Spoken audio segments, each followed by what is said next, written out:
Good evening, ladies and gentlefolk.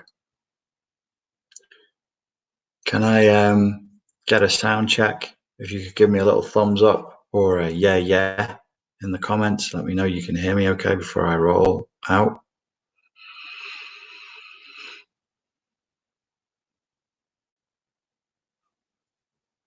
Okie dokie. I am heard and I am seen, and I just want you to know that I really appreciate you sharing this space with me right now. At this particular moment in time in the universe, we are supposed to be here. You are seeing me and I am seeing you, except I can't really see you. I'm just pretending.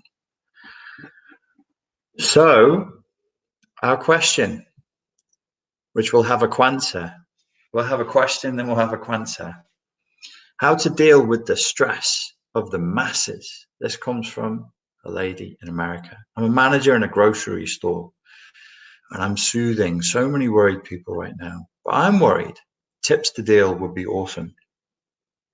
So at this particular moment in time, we all need to be working with a little bit more structure and a little bit more discipline than we would be normally. Slightly higher level of awareness, a little bit of a higher degree of emotional literacy. So the things that I've been teaching on this channel for the last 8 years are a preparation for this. I have taught you to reclaim your emotional states. I have taught you to manage your state. I have taught you to recognize and to repel narcissistic and manipulative communication whose purpose is to gaslight you. So I've tried my best to assist you in becoming sovereign agents of your own lives. And now you need to start applying that with a high degree of intentionality. So you really need to set your intent. I have a whiteboard. Here it is. Why am I not a professional singer, you're asking yourself? It's a mystery to me too. So we have intent.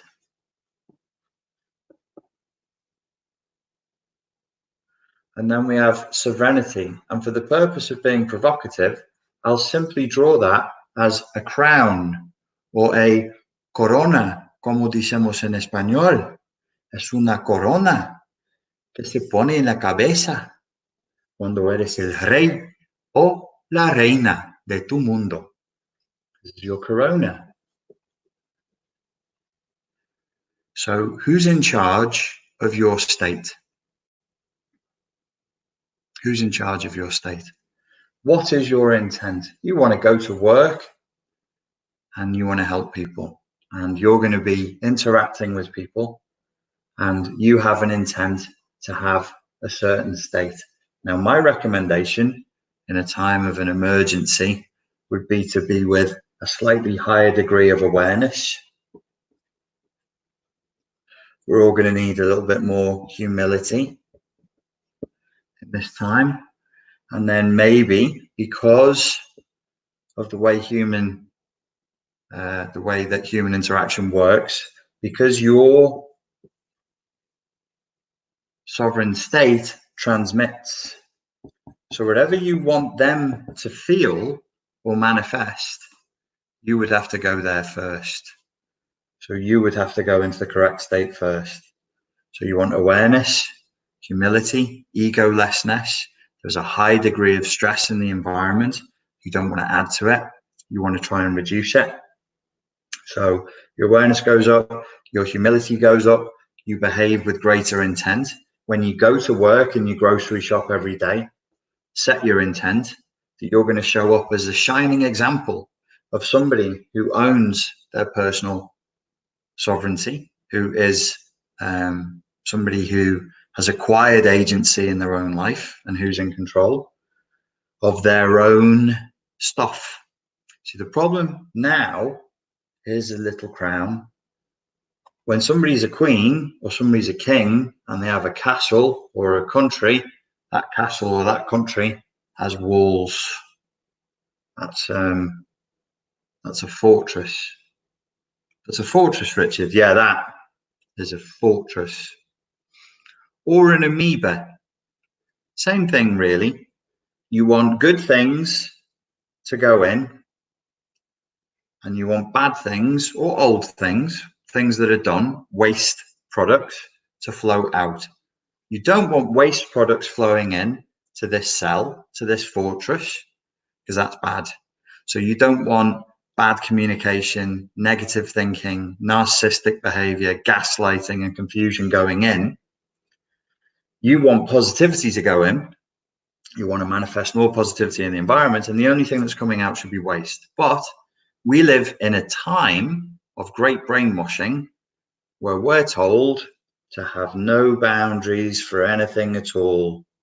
No boundaries for religion, no boundaries for state, no boundaries for nation, no boundaries for interpersonal space, no boundaries between men, no boundaries between women, no boundaries between age groups. What does that do? Well, then when you meet another king or another queen and they're coming at you and their fortress looks like this as well, your fortress and their fortress, instead of remaining separate fortresses, they collide and they merge. So most of us now, in this modern era, pre-pandemic, BC, as Sam Vatnin joked, before Corona, BC. So we're in the AD era, but in the BC era, everybody was very, very stressed out because you would be asked to merge with multiple people every day. And it's very, very difficult and unpleasant and confusing experience. We can't bring the old broken boundary modality to this new world because what state are we in? Well, if you live in California, like my sister does, she lives in an emergency state. There's an emergency that's going on. So we can't do it like that anymore because we don't live in fluffy wuffy land anymore. Everything's not okay. We can't afford to be slack-jawed walking around with the drawbridge down, not noticing who's coming or going inside of our personal space. So now we need to be boundaried so that because your state transmits transmits, as they do in MIT, because your state transmits, you also, I would claim, want to be boundaried. So somebody's coming to you in your grocery shop, according to the original question, and they're in a state, as we say in English, which is an expression meaning not in a very good mood, a bit discombobulated. That's not your problem. It's actually not your problem that they're in that state. But if you choose to, because tú eres una reina con tu corona, you choose to be in charge and you choose to lead from that position, you can offer them a state of awareness and humility in you that because your state transmits will come back into them. If you're boundaried with them, they're likely to reflect boundariedness back to you. And this is a good thing. This is called a healthy adult interaction. We've worked since way before I was born, years, at least 20 or 30 years before I was born. There was a great effort to eradicate that, to eradicate all interpersonal boundaries, to turn us into mush, to turn us into indistinguishable amoebas, which is what we are now, really. But we're being given an opportunity to take that back. That's going to require a degree of mental toughness because we're now in an emergency state. So we can't be living in Care Bears land anymore. So you be boundaried, you be strong, you be adult, and you be emotionally regulated. The way the people that handled, I don't know, for example, a proper emergency like World War II, where you're actually going to be bombed by people, perhaps tonight. I'm sure there was panic. I'm sure there were some people who added to the herd panic. But we didn't prevail and win because everybody panicked. We prevailed and we won, or at least perhaps won is a bit strong. We prevailed. We endured. We overcame the challenge by being emotionally regulated, by being boundaried, by doing our duty. See, duty is a word, it's practically a taboo now to talk in terms of duty. It's very old-fashioned, it's very out of date, and it's not in style. It's not in fashion to talk about duty. But your question is a question of duty, or giri, as they would say in Japan. Giri, what is your giri in this situation? You're a manager in a grocery store and you're seeking to fulfill your duty, and you need to soothe many worried people right now. Well, I would say your duty is to run a really good grocery store, and thank you for doing so, because all I'm hearing at the moment is how we need to clap doctors and nurses. And I'm thinking, I think when it comes to real civil unrest, the problems come when there's no food on the shelves. So it's actually keeping people civil are the truck drivers and the people who work in the grocery stores. So thank you for turning up to work, even though you're worried. Thank you for doing your duty. But your duty is only to do that. You're not a psychologist. You're not a life coach. These people are hoping that you will soothe them, I'm sure. And if you offer them sympathy, they'll soak it up like a sponge. But I would suggest don't offer them sympathy. You do your duty. You be boundaried. Your grocery store is your duty. Your grocery store is your domain. That's your territory. That's your fortress. Those are your boundaries. That's where you work. And when you finish working, you lock up and you leave, and that's it. You don't work at the grocery store. You've gone home. That's it. You turn it off. So it's a time, I think, to be boundaried. When you offer sympathy and the energy of attention moistened with sentimentality, with sympathy, with, oh, bless you, do you need a cup of tea and a biscuit? There's a certain type of hysteria, there's a certain type of mass panic that isn't reduced by that. It's actually fanning the flames of it. It actually throws fuel on an open fire. But when you are sober and dutiful in Japanese fashion and boundaried, that reduces the flames, because they realize they're not going to get fed by you. The flames of their hysteria won't get fed by you. They will get fed by you, which is the only problem they really need to deal with today. So you don't have their favorite flavored crackers in. Boo fucking who.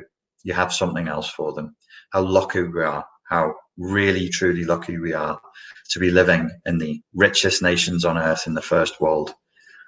And that our great trauma, our great burden, our war, is that we have to sit at home and watch Netflix and flip through Instagram and whinge to each other that we're bored whilst drinking.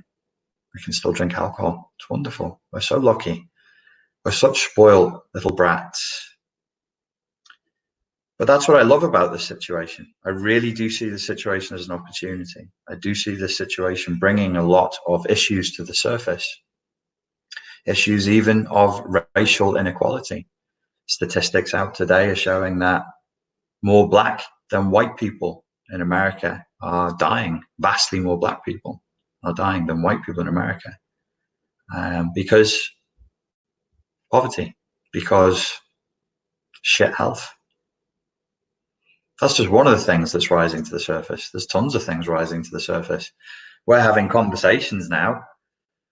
Me and my mates having conversations about vetoing products from China. Of course, we do it whilst WhatsApping on iPhones made through slave labor in China. That's also being brought to the surface. I knew about an economic war with China in the back of my head. I've heard the term for years, and I just went, I don't know what that is. Now I know what it is, because that's being brought to the surface. A lot of things being brought to the surface. But to the question of the tips, what I recommend that you do is you hear me, listen to me. This is more philosophical than psychological advice, strictly speaking. You set your intent to be boundaried and to do your duty, and be aware that you offering them your awareness, your humility, your boundariedness, and your duty is going to do far more for this mass hysteria than feeding into it by trying to be sympathetic. There's no problem. when they come to your grocery store. There's no problem because there's still food on the shelves. There's no problem because if they can afford food, then there's no problem. As long as they can eat something, they're okay. When there is not food on the shelves, ladies and gentlemen, you have my permission to riot. Gotham, take back your city. Joking. It's not an appeal to riot, which is illegal. Just joking. So that would be my advice. 15 minutes in, I answered a question. How you like me now? Yay. Okay. Ladies and gents, if you have a question, please write it in the chat box. Make it one sentence long. End it in a question mark. And make it make sense, please.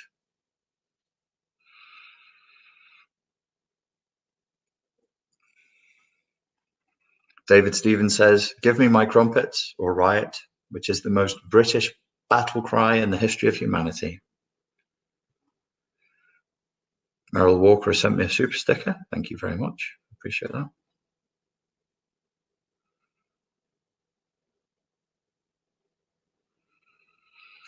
Oh, Tully asked, what is next for you when you're done with narcissism and YouTube? Well, I already work on another project.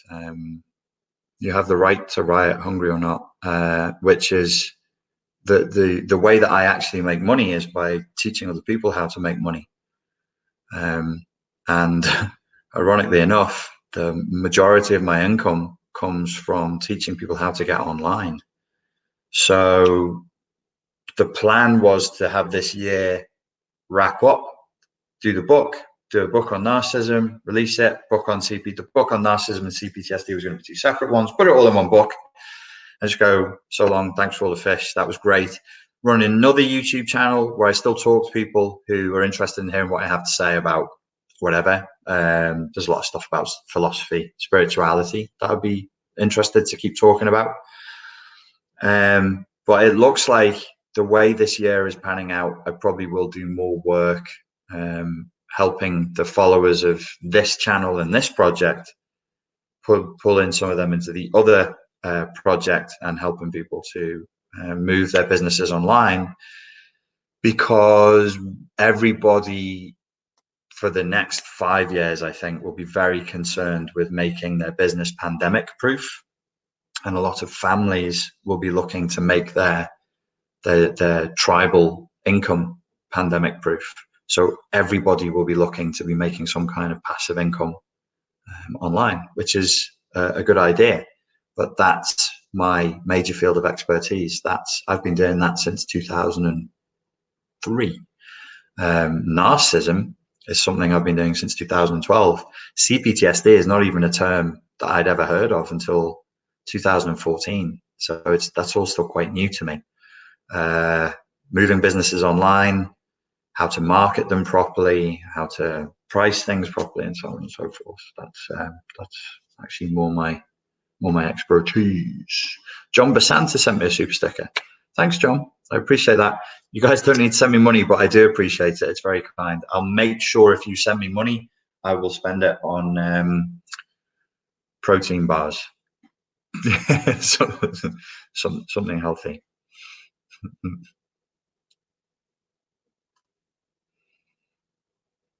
Okay. Legendary is borderline, always a narcissist, deep down, covert narcissist. What do you think?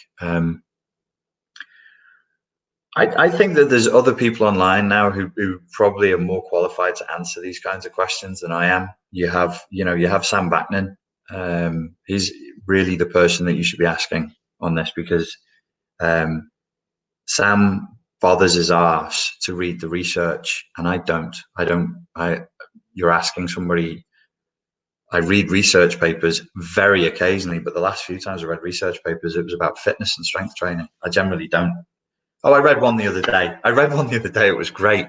It was by two professors who were from Liverpool and one who was from East London. So you had 2 Scousers and an East London gangster. They're all professors. And they basically ripped the DSM to shreds and said that it's so contradictory. These terms, borderline narcissist, covert narcissist, vulnerable narcissist, fragile narcissist, they're all so contradictory that they really don't amount to anything meaningful in a scientific sense, which becomes about the philosophy of science, which again, you'd be better off speaking to Sam Vaknin about it. He's better read. He understands it more than I do. Sometimes people ask me questions and all I can do is give them like a half digested answer that I probably got from him whilst we were pissed, drunk, but not, I don't get drunk, of course, and neither does Sam, but after a few drinks in a bar with him. So you're better off asking him. But look, from my point of view, there's this borderline is over diagnosed. There is a space between just CPTSD and borderline. Many people who are diagnosed with borderline would be better served with a diagnosis of CPTSD. So do you understand what that means? What I'm saying is there is no virus, there's no disease called borderline. You're served by the diagnosis or you are not. So they would be better served by a diagnosis of CPTSD. For me, for a borderline to be a borderline in any meaningful sense, if they are not fundamentally holding narcissistic personality disorder, then to me, it's not borderline. They just they're emotionally dysregulated. They're a pain in the arse. They're exhausting, but it's not borderline, because borderline, I have always been very open about this. I use the American Psychiatric Association definitions. I use the DSM, and I never used it. I never chose the DSM because I thought it was the best one, and I reviewed all the different ways. I was just like, oh yeah, that was the first one. And I went, yeah, okay, I've got it now. So I've just always stuck with the DSM. I'm not a clinician. I'm not a psychiatrist who specializes in personality disorders. I'm a martial arts instructor who made Spartan Life Coach so that he could teach other martial arts instructors, various techniques and things that were to do with life coaching, self-assertiveness, and NLP. It's become about, I've had to learn about narcissism because that's what you guys were asking about. And on, Richard Grannon, it's me. Do you think the way the government's handling this could be making people with CPTSD have flashbacks to narcissistic abuse? Actually, what I've noticed is the people with CPTSD are handling this better than everybody else. So I found myself going, I feel pretty fucking good. And I've spoken to other people who suffer with CPTSD and they're like, yeah, so do I. Because now the world reflects the internal truth that we live in. Like, most people with CPTSD are paranoid. Most people with CPTSD are conspiracy theorists. Most people with CPTSD, or let's phrase it another way, with long-term trauma, know that the world we're living in is bullshit. It's total bullshit. It's a lie based on a lie, based on an exploitation, based on a lie. So the normal world, this is shit. Like what we're dealing with now with this thing is really shitty. But the normal world was worse. Far worse. At least we're slowing down the rate of pollution. At least people are spending time with their families a little bit and taking some time off, So everybody's like, when do we get back to normal? And I'm like, yay, when do the gates of hell open so I can be burnt alive in a boiling pit of tar? But that's like, everybody's doing that. Everybody's like, oh, please open the gates of hell so I can go and get tortured again. Everybody wants it because they're trauma bonded to it.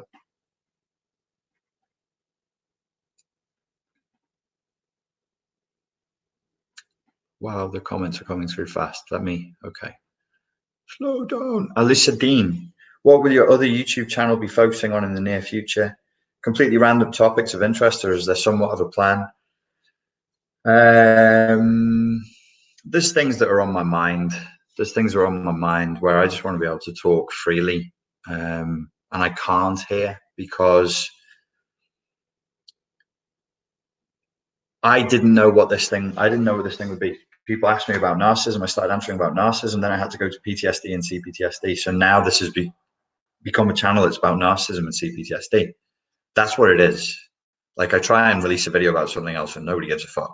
So they only want material on narcissism and CPTSD. Well, it's not even that much about CPTSD. But I didn't realize that once you've done that, you bear a responsibility.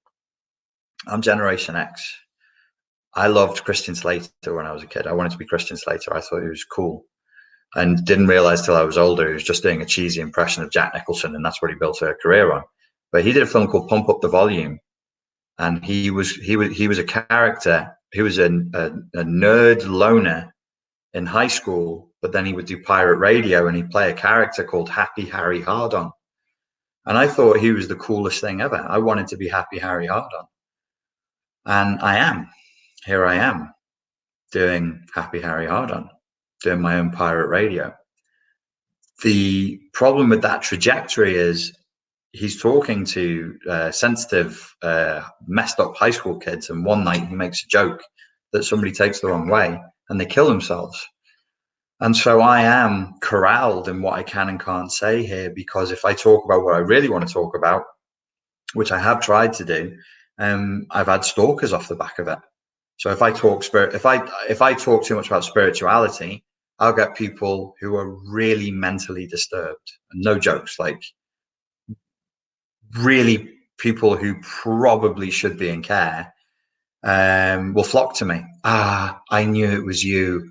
I had a dream, and the dream told me that you were the one with the unicorn horn and the tiddly-two and the flibbity-bob, and you were going to teach me how to reverse time. And I'm like, oh, no, that's not, no, thank you. Didn't sign up for that. Didn't sign up for that. I'm a bloke. If you know me in real life, I'm just a normal blokey bloke. I like the UFC. I like to go to the gym. I hang out with my mates and I talk about stuff. Let's talk about things. That's it. I'm not a psychologist guy. Like, I'm not a clinical psychologist. I have no aspirations to being, a fucking brain in a vat clinical psychologist. It's not who I am. This is just where I've ended up. But I feel the weight of responsibility that, like, if I talk about this, talk about that, make a joke about that, somebody's going to take it the wrong way. So either I'm going to get stabbed or somebody's going to kill themselves. I've told a few people, like, I had somebody stalking me last time I was in America. I had 2 stalkers when I was in Ibiza. I've been stalked at the Liverpool Science Park, and most of it is garbage. It's just people who are confused. They're really confused. But when is it going to be somebody who throws acid in my face? When is it going to be somebody who stabs me in the chest with a kitchen knife? Yeah, I'm trained, I'm game, but I'm not stupid either. If I'm, like, thinking about work and texting somebody and somebody runs up to me and stabs me and gets me in the chest, I'm gone. So I'm careful here, because it's like that, and it's been like that for years now on here. I have to be careful. If I go to another YouTube channel, it's gloves off. I just go, listen, this is not, I am not your therapist. I am not your coach. You deal with it, you don't deal with it, that's on you. So that's the freedom that I'm looking for on the next channel. But yeah, there's plenty of things I want to talk about that I can't hear.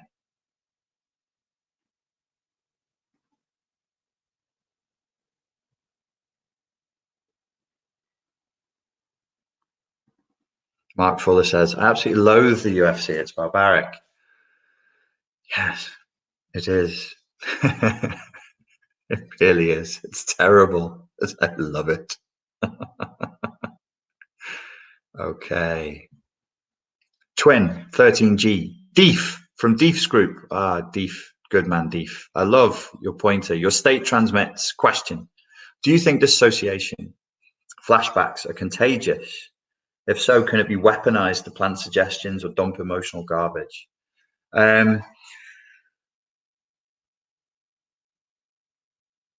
Based on the research that I've read, there is something, there is research that indicates that, yeah, trauma can be contagious.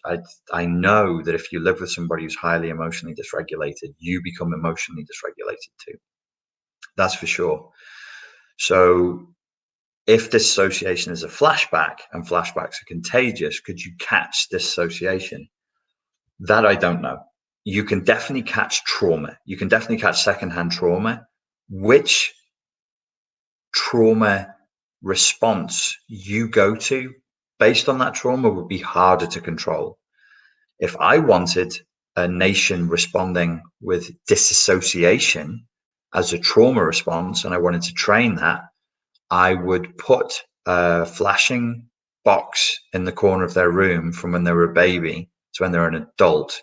and I'd show them stories on there where there was pain and torture and rape and war and suffering whilst they were in an altered state that would fracture their consciousness and cause them to tend towards a daydreaming, which is dissociation, is like a fancy way of saying daydreaming. Fight, avoiding, numbing out response.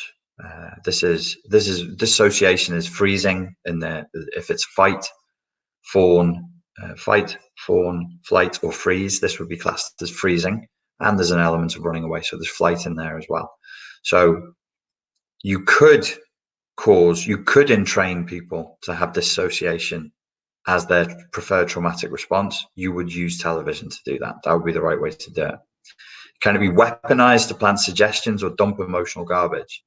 Television has already been weaponized to plant suggestions. That we passed that Rubicon probably 60, no, be longer, maybe probably like 80 years ago, nearly 100 years ago.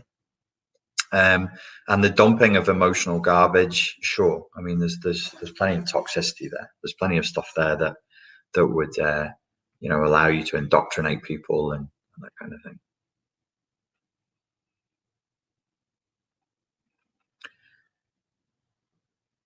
Fabulous that you understand the responsibility. Few do.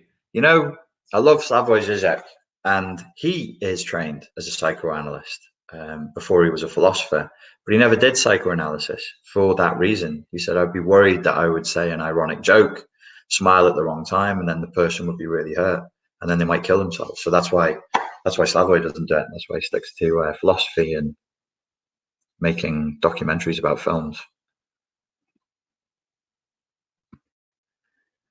I would like to learn about codependency. Could you please delve into it more? I definitely will be delving more into codependency. The book that I'm writing, that is like partly autobiographical, and it's about overcoming narcissistic abuse and CPTSD, is morphing into a book that's predominantly around the challenge of overcoming codependency. Skylar Wright says, would you say that racism directed towards people of color can show up as narcissistic behaviors? That's why it can be so hard to explain the neglect of people of color by narcissistic governments.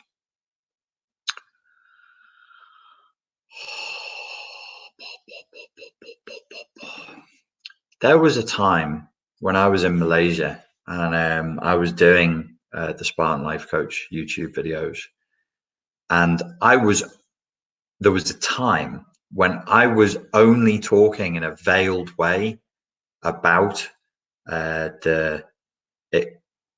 about racism against certain groups in America and inside the United Kingdom.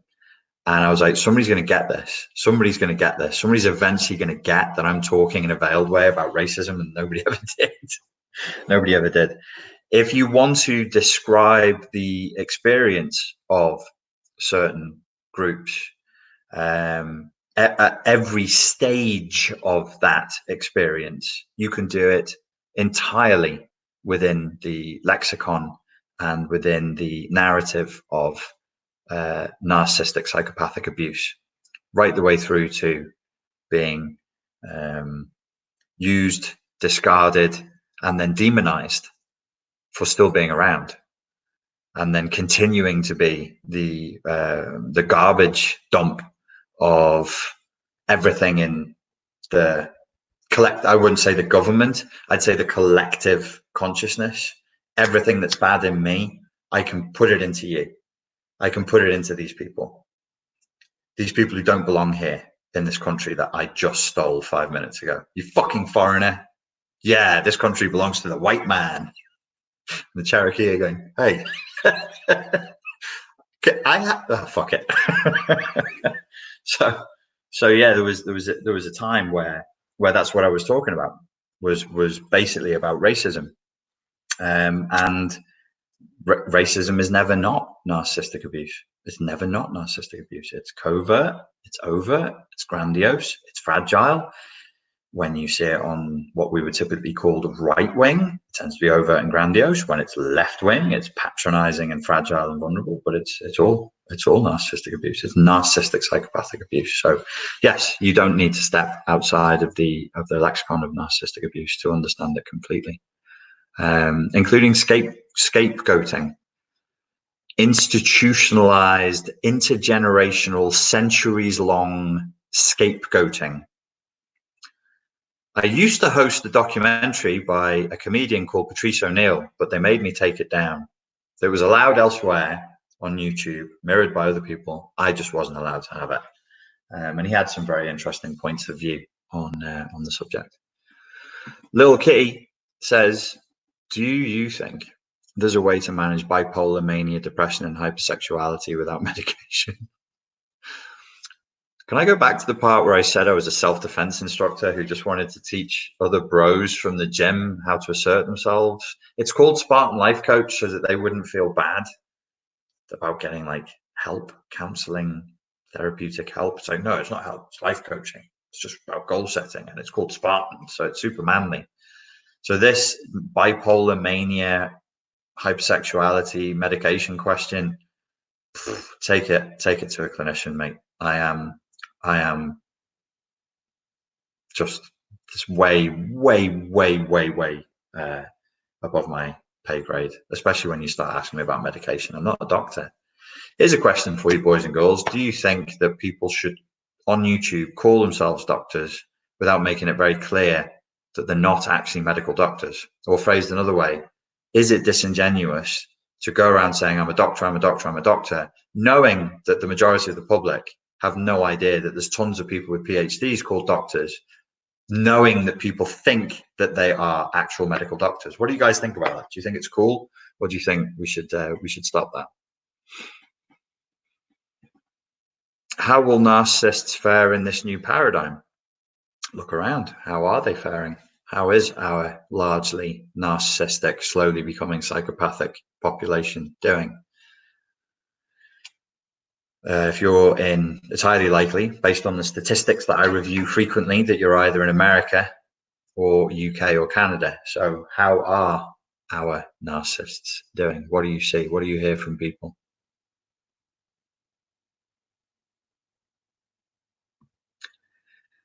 Mike Anderson, who has a picture of Dr. House, says, I mean, if they're a PhD, then that is a doctor, no? Yeah, but that wasn't my question, was it, Mike? It was knowing that the majority of people will misinterpret it and think that they're a medical doctor. Is it right?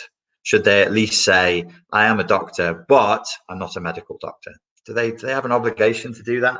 I mean, if you know that people are assuming something about you that's not true, do you have a moral obligation to just say to them, I'm not a fucking doctor?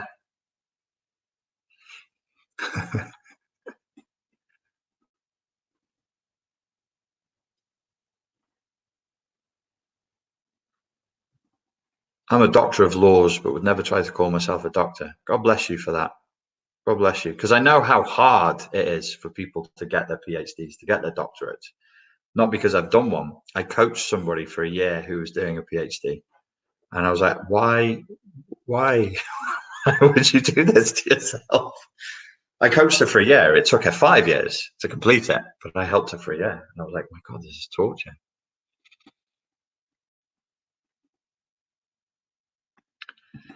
I was actually, JJFSX says, do you think the movie Idiocracy has become a documentary? A documentary, God help me. A documentary. I watched Idiocracy for the first time. And let me tell you guys something. Let me tell you how I watched it. I was like, I am not going to make myself watch this fucking film. I'm not going to force myself to do it. So I'm going to watch as much of it as I can tolerate and then fast forward so that I get what the film is, so that I can say that I've seen it. But I'm not going to tolerate sitting there for loads of bullshit. It is not a good film. It's not a good film. But the message is so strong that it holds it through. And I just watched it from beginning to end. I watched the whole thing. And yeah, it's becoming a documentary. It was, yeah. I would rather have Terry Crews in charge of be the emperor of the world at this point. We may as well be pouring energy drink over our crops. But yeah, we are. Well, but this is the beautiful thing. This is what the coronavirus, or any crisis would do this. Any major crisis would do this, as highlighted, is stupidity. Like, can we afford to be this fucking stupid? Can we? And you go, it's not. What do you mean? Nobody's being stupid. Well, you're not fact checking, are you? You're letting people talk to you like you're a fucking idiot. You're not resisting them. You're not questioning them. You're not challenging them. You're kind of being a fucking idiot, aren't you? I would say you are. And it highlights it. And the thing that bothers me is, if somebody is just born with low IQ, and to all intents and purposes, as far as the research indicates, that's largely genetic.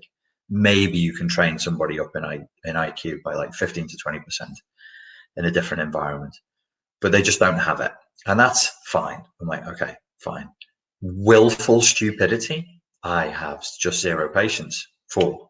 Laziness, I have no patience for. Intellectual dishonesty combined with willful stupidity and laziness, not only do I not have any patience for it, I kind of take pleasure in seeing it all go wrong, because that's the world we live in now.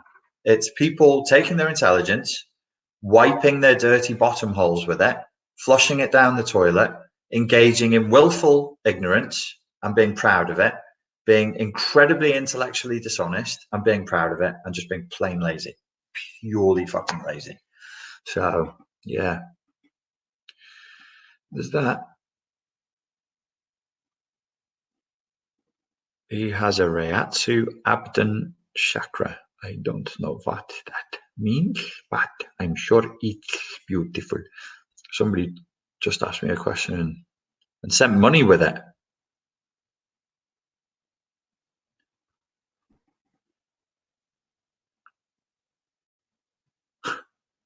I've been railing against willful ignorance and stupidity and laziness forever, says Omara67. Pop it uninterrupted. Richard, aside from your sister, of course, do you think places like Southern California breed narcissism disproportionately? Where are the tech giants based? Where are they all based? It's not Southern California, but it's California. Where are we getting our messages about how to live? Where's the prototype for what Instagram is? Where's the prototype?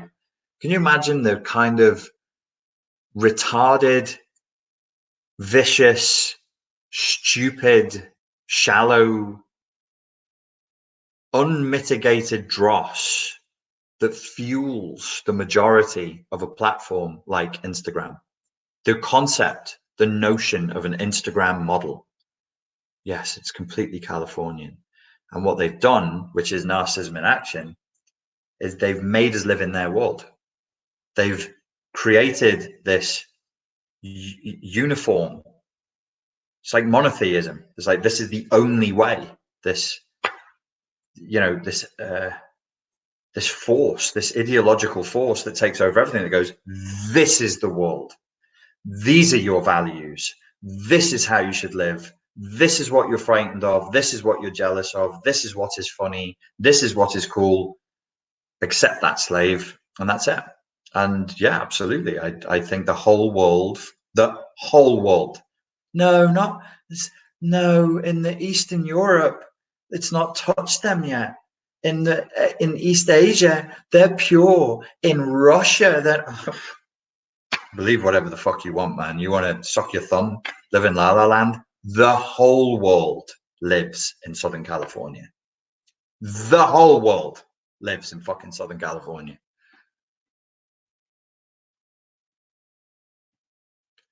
Advice on what is good to watch on Netflix.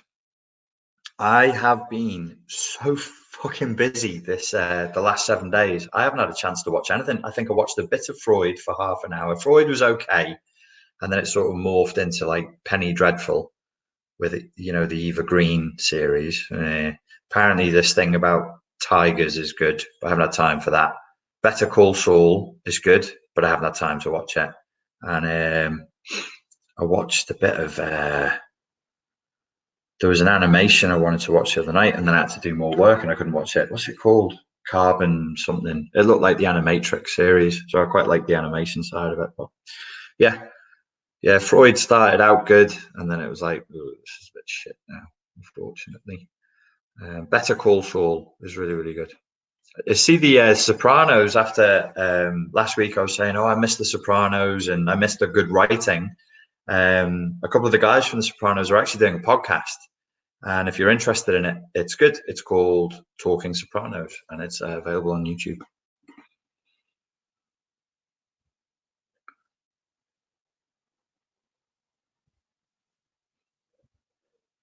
Can you give us some self-assertiveness techniques or videos? I mean, I have a self-assertiveness course. Zaid, do you have like a particular question? Because I don't offer techniques on self-assertiveness anymore. I don't find it very efficient. I think it's better to encourage people to develop a moral philosophy and to develop value so that they will naturally protect themselves and assert themselves. Richard, what are your views on empathy versus sympathy? Well, it's not.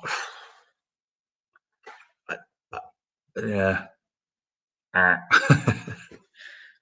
am a pedant. Do you know what a pedant is? Right? You know, if somebody's dead pedantic and they want to know what the meaning of words are. So to me, I'm orthodox. The meaning of a word is what it says in the dictionary. That's how I roll. The meaning of the word is the etymology and what it says in the fucking dictionary. Other people are like, the meaning of the word is how people use it. And I don't like that, because I'm like, well, if enough people eventually start saying this is car, then this becomes car, and car has to become protein shaker. I don't like that. So we misuse the terms empathy and sympathy, and they have a different meaning. You've paid me in £5 so I presume that you're English. They have a different meaning in America and Canadian English than they do in English. There is an overemphasis, I think, now on empathy, which people have morphed, including English speakers, because we're all speaking American English now. We're all living in America. There's no choice. So we're all using empathy in this soggy way now, in a very soggy way. Empathy only means to be able to coldly have an assessment of what another person is thinking or feeling. There's no warmth in it. There's no compassion in it. There's no tea and biscuits. There's no cuddles. Empathy, I could sit and look at you as a pure psychopath and go, when I drove the knife in your foot, you were in pain. And I understood that you were in pain. And I was like, I bet he's going to try and pull that out now. And then you would do, and I would have predicted it correctly. And that's all empathy is. Empathy is nothing to do with compassion, nothing to do with cuddles, nothing to do with anything sentimental. Sympathy probably would be more sentimental. There would be more of an element of kindness there, but unfortunately, sympathy is tainted with pity. So in modern parlance, empathy and sympathy are now useless, in my humble opinion, because they're both riddled with the poison of sentimentality. Cold, like I'm going to use Sam's term, is cold empathy. You shouldn't have to say cold empathy. It should just be called empathy, but okay, he has to say cold empathy so that people understand it, is useful. When I assess a client and I'm working with them and I'm trying to put myself in their shoes to experience what they experienced in childhood so that I can know how to help them as an adult, I'm using empathy, but it's cold. It's cold. I'm not, there's no, I feel what you feel, so therefore I'm going to do this for you. It's like, okay, I'm trying to get a sense of what your lived experience was. I'm trying to be inside of your shoes to get a sense of what you went through so I can map it. So there's that. So yeah, I don't, it's necessary. Empathy is really used, like real empathy is extremely useful. Sympathy, is tainted with pity, so it's dangerous. The common parlance for empathy is now riddled with sentimentality.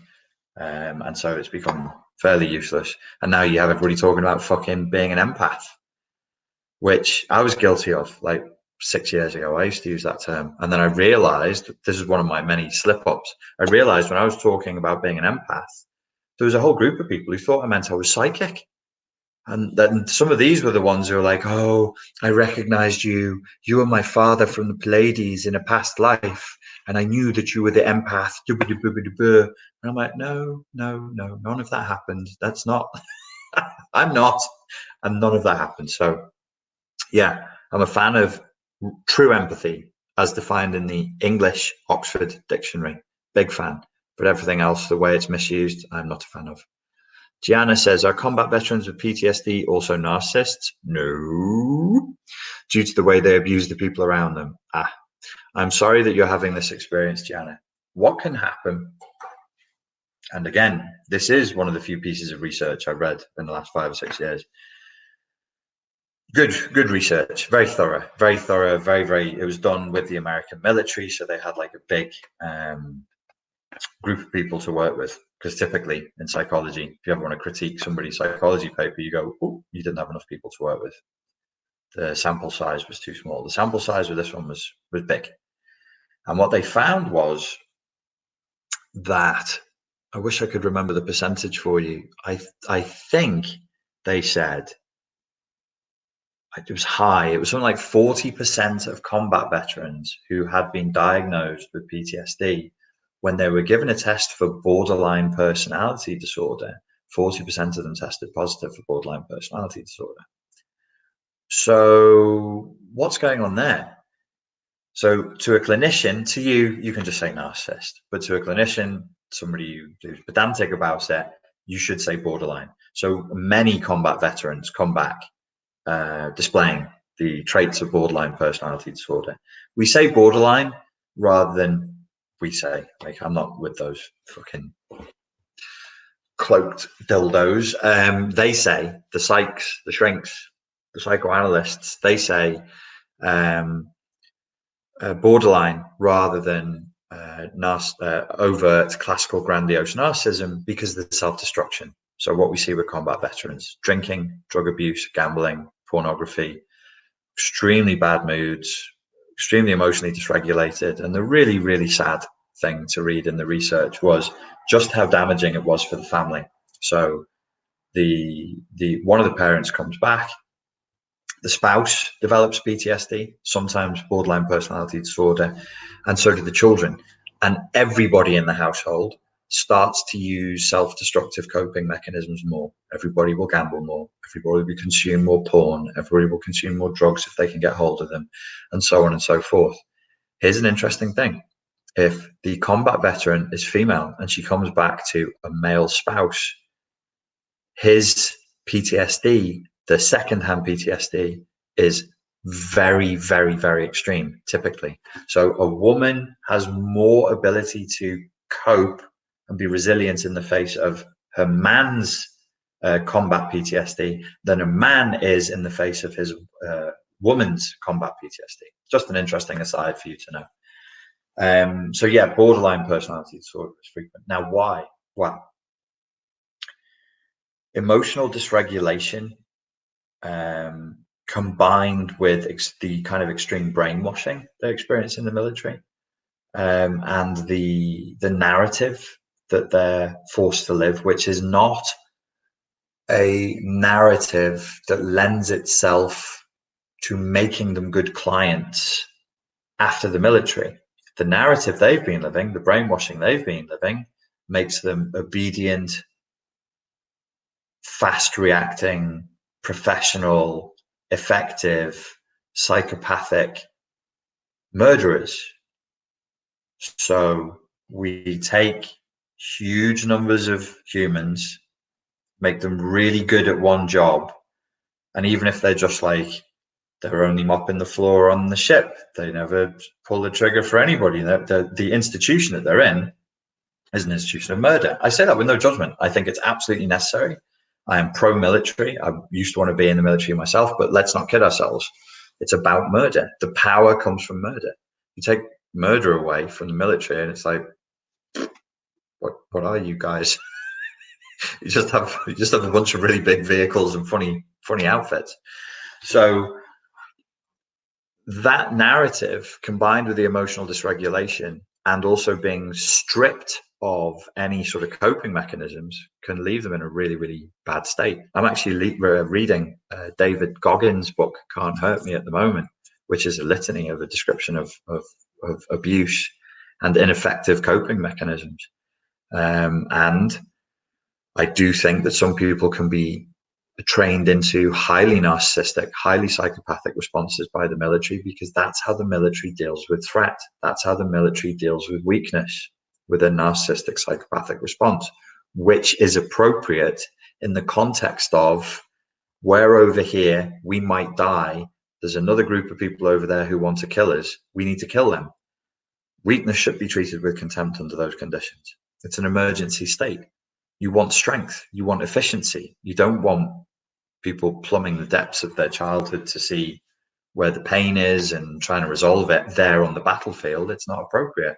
The problem is the battlefield mentality is there 24/7 across all ranks, across, it goes up the hierarchy, across the hierarchy. It's soaked into everything. And so helping combat veterans to deal with PTSD is a fucking nightmare. It's a pain in the ass. I don't do it anymore. I won't do it. I won't work with combat veterans anymore because they're a fucking pain in the ass. Because it's not narcissism, but their responses to help are so close to narcissism that it mechanically, effectively, it may as well be narcissism. But to you and to your spouse, to your therapist, I don't know what your spouse has, but look at the possibility of borderline personality disorder.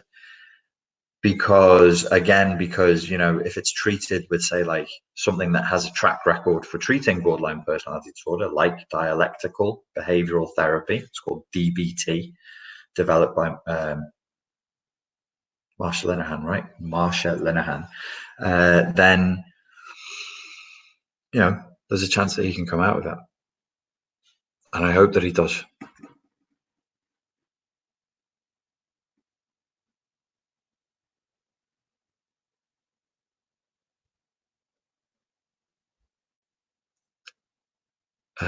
Somebody said Hacksaw Ridge.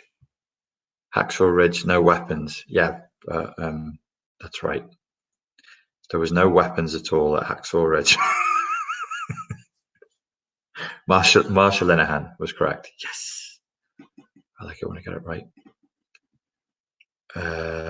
Would a CPTSD person, in theory, be a good soldier? Yeah, but for the worst reasons imaginable. If you're interested in what happens when a CPTSD person tries to become a soldier, well, pretty much all of the books that I've ever read on people who ended up becoming soldiers, CPTSD is what they're running from an abusive childhood. The Dave Goggins book is a good book, but it's hard.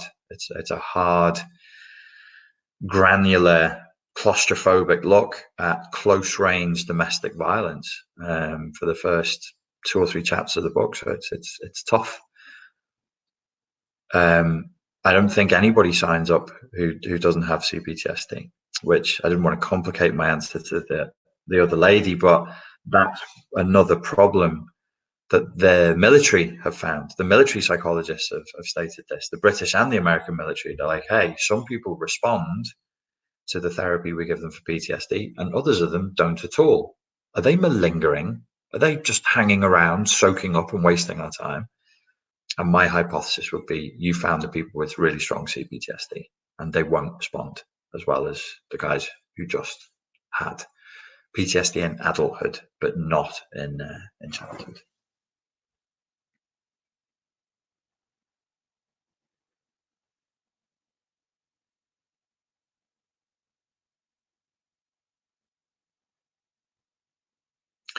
Wendy Wu says, yeah, my dad went into the army to escape an abusive childhood.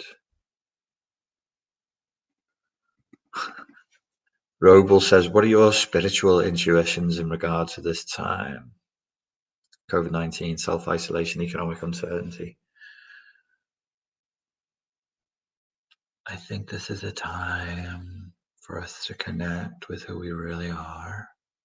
And I really feel that if I could get more followers to my YouTube channel, that would be the most spiritually completing thing that humanity could do right now, is just come and listen to me whilst I channel a spirit from the other side. I think it's a reset. I think it's a chance for us to grow the fuck up. I think it's a chance for us to leave our cultural and evolutionary adolescence behind and to grow up. But progress is never linear in any field of endeavor. We may fall back. We may fall back. We may go into some period of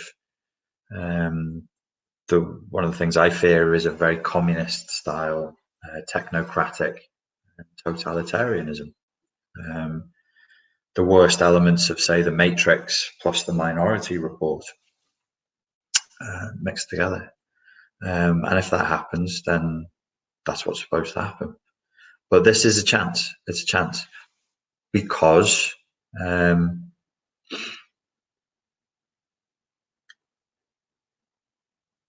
it's an invisible virus that causes us to separate from each other at a time when we were probably ready to connect again.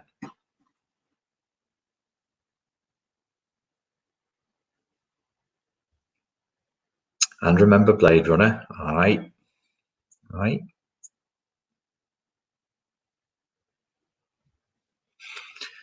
Omar says, can we bring people together regarding this pandemic? I see as much division with this as I do politics. I don't know. You know, I see a lot of people sort of waking up and questioning things and having a little look around and going, "Hey, this doesn't look right." So I'm not too concerned with. I mean, I'm certainly not interested in unifying people. I think people can do whatever the fuck they want. Fuck them. I'm not that fussed. I'm not really on Team Human. I'm just like,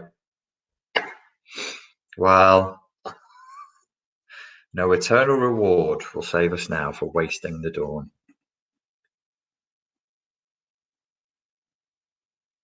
A search of your channel didn't help. Where can I find the audio hypnosis you made? I've made a couple, mate. I don't know which one you're referring to. There's a course called Heal the Super Ego course that relies a lot on audio hypnotic tracks.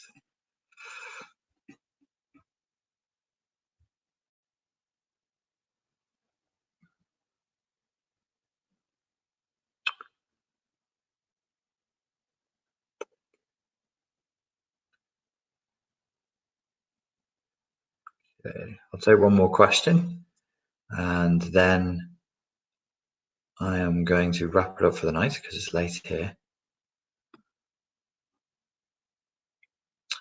A result of unfettered capitalism. Yeah, particularly. I mean, is this capitalism? Is this capitalism? Or is this just fucking assholery? Gangsterism?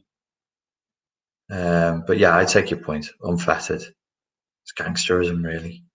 What's going on? Unaccounted, corrupt, vicious, exploitative, greedy, like psychopathically greedy. Some of these people, they're like children. What could you've got more money than you could spend in 100 lifetimes. What do you do with it? Put it in a vault.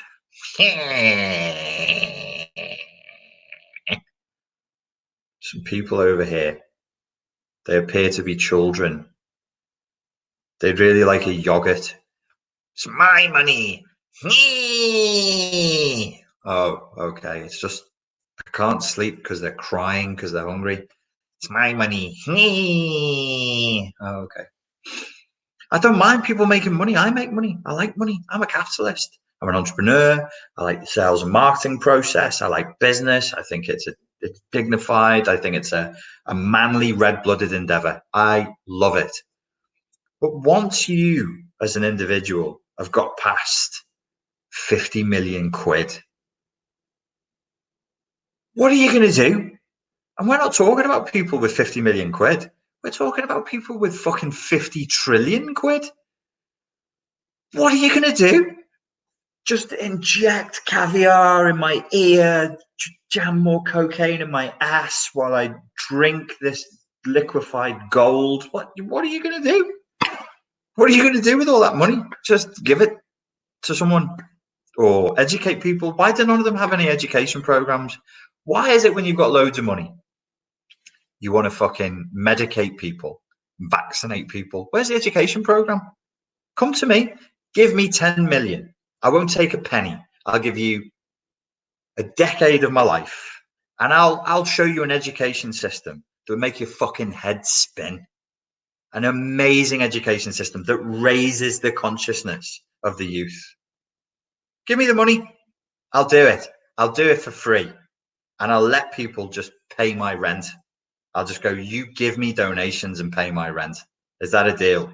I'll do it for free. No, they want us to take huge amounts of money and pump it back into big pharmaceutical solutions. If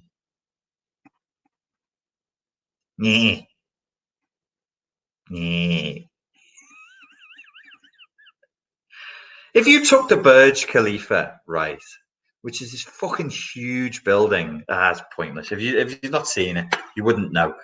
But understanding the disparity in wealth is really, really hard. I hate maths. I'm not good at mathematics. Not good at it at all. I struggle with numbers. But the scale of the difference between, like, you know, a millionaire. Oh, you're from, I don't know where you're from. Let's say you're from Florida. Oh, I know my mate Barry. He's got like 30 million in the bank. And you got this fucking huge amount of money. It's nothing. It's nothing compared to what these cunts have just held. They're just holding all the cash. And they won't buy yogurts for kids. I don't know what to tell you. Right, I think I probably should stop there. Samantha Braun says, see, you do love people, really. I don't love people. I don't love people. Blah. When before they're people, when they're younger, before they've become people and they're salvageable, they're all right then. They're all right. But, you know, you've got to be arsed, and I can't be arsed. Too lazy. Can't be helpful. I do think it's a waste, though. I do think it's a shame for it to be so wasteful and to be so, that level of greed is mind-boggling. Really, really, truly mind-boggling. And I just think, what does it say about a person that that's what they do? What does it say about a person that they just take a huge chunk of money out of the economy and just put it to one side? Yeah, that's mine now. That's my money now. You want some? No. Do you know why? Because it's fucking mine. It's like, dude, you make £1 million a second. Could you just release some of it for something good? Could you do something useful? No. No, I'm not doing that. Do you want to know why? Because it's mine. And I'm like, fine. Fine then, don't. But that is going to be one of the issues that we come out of this with. We're going to be everybody's going to be asking questions about money. Everybody's going to be asking questions about who's in charge. Because, as I told you, from day one of this pandemic, like all narcissistic psychopaths, they always overplay their hand. And this time, they have way overplayed the fucking hand. And they've tipped it one way, and it's going to tip right the way back the other way. And with that, I will say good night. Ladies and gentlemen, I hope that was useful. Thank you very much for your time and for your attention. And I look forward to speaking to you all again very, very soon.